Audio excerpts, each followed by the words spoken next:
UAE-യിൽ നാളെ ചൂട് വർദ്ധിക്കുമെന്ന് ദേശീയ കാലാവസ്ഥാ കേന്ദ്രം. രാജ്യത്തിന്റെ ചില ഭാഗങ്ങളിൽ കനത്ത ചൂടായിരിക്കും അനുഭവപ്പെടുക.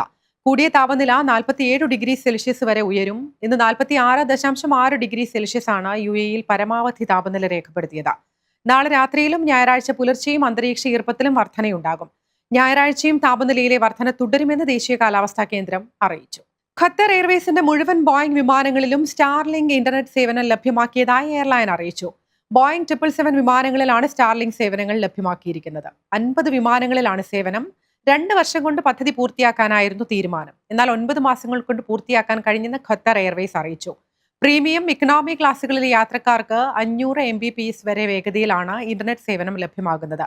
അടുത്ത ഘട്ടത്തിൽ എയർബേസിന്റെ A350 വിമാനങ്ങളിലും ഖത്തർ എയർവേസ് സ്റ്റാർലിങ്ക് സേവനം ലഭ്യമാക്കും.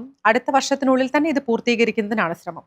2024 ഒക്ടോബറിലാണ് ഖത്തർ എയർവേസ് സ്റ്റാർലിങ്ക് ഇന്റർനെറ്റ് സൗകര്യമുള്ള എയർലൈനുകളുടെ സർവീസിന് തുടക്കമിട്ടത്.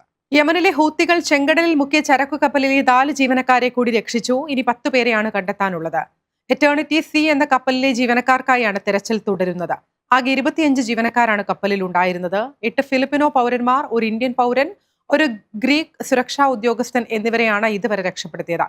ചൊവ്വാഴ്ച രാവിലെ ആക്രമണ സമയത്ത് കപ്പലിൽ നിന്നും കടലിൽ ചാടിയ 4 പേരെയാണ് വ്യാഴാഴ്ച രക്ഷപ്പെടുത്തിയത്. ഇവർ 48 മണിക്കൂറോളം സമയമാണ് കടലിൽ കഴിഞ്ഞത്.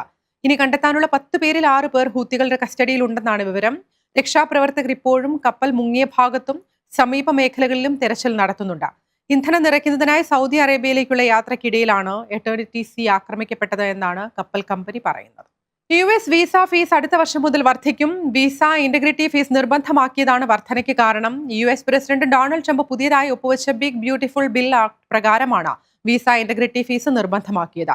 ടൂറിസ്റ്റുകൾ, വിദ്യാർത്ഥികൾ, H1B പ്രൊഫഷണൽസ്, എക്സ്ചേഞ്ച് വിസിറ്റർമാർ തുടങ്ങി എല്ലാ നോൺ ഇമിഗ്രന്റ് വിസ ഉടമകൾക്കും ഫീസ് ബാധകമാണ്. നയതന്ത്ര വിസകളെ മാത്രമാണ് ഇതിൽ നിന്ന് ഒഴിവാക്കിയിരിക്കുന്നത്.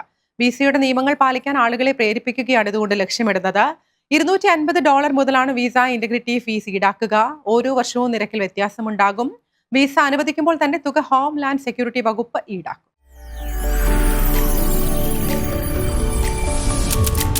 NTV UAE to the world.